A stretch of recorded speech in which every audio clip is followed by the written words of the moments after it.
Halo, selamat datang di video edukasi KKN tematik MDBPE MBKM UPI 2021, program membangun desa melalui bidang pendidikan. Perkenalkan, saya Denny Abdul Ghani dari program studi pendidikan bahasa Sunda, Fakultas Pendidikan Bahasa dan Sastra.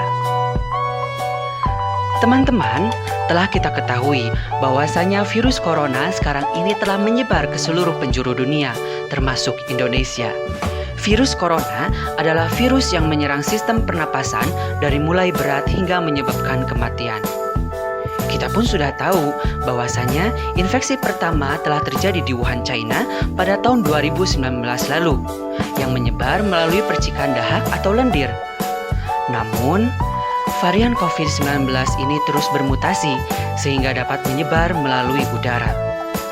Lalu, bagaimana kita tahu bahwa kita tertular COVID-19?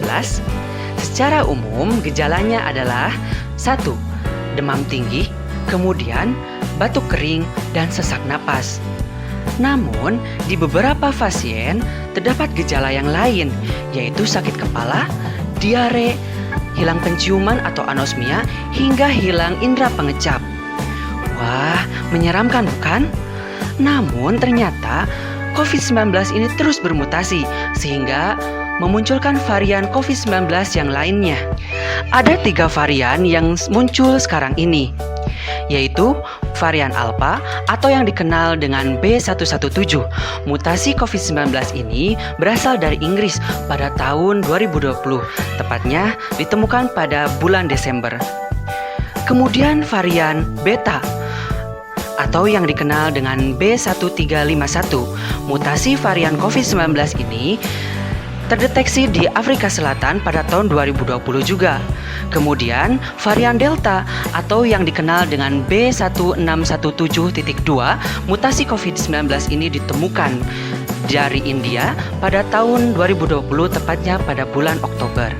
Wah, semakin menakutkan karena mutasi COVID-19 ini tentunya tidak dibarengi dengan penemuan vaksin yang menyesuaikan dengan varian COVID tersebut. Untuk mencegah tertularnya virus COVID-19, kita harus tetap ingat pesan Ibu 5M. Yang pertama, memakai masker, menjaga jarak, mengurangi mobilisasi, menjauhi kerumunan, dan yang paling penting adalah mencuci tangan dengan sabun dan air mengalir. Namun, semua 5M itu harus ditekankan dan dipatuhi sebagai protokol kesehatan.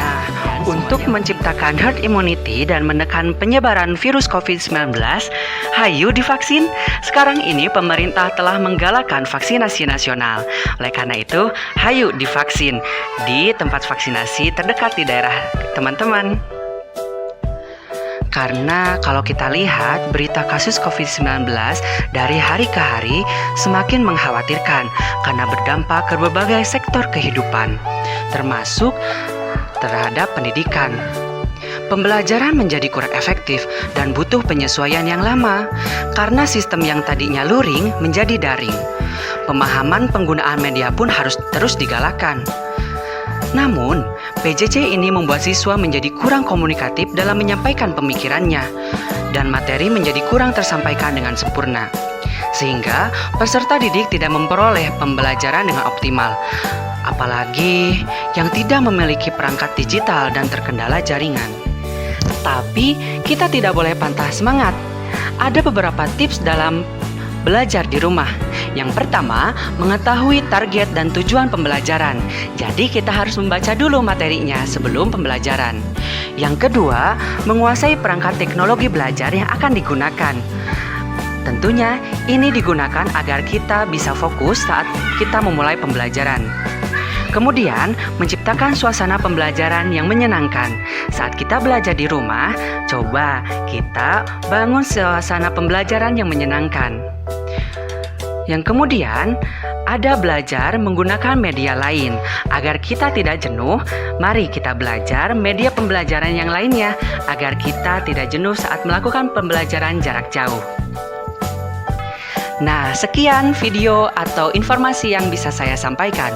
Semoga bermanfaat. Terima kasih. Dadah. Jaga kesehatan.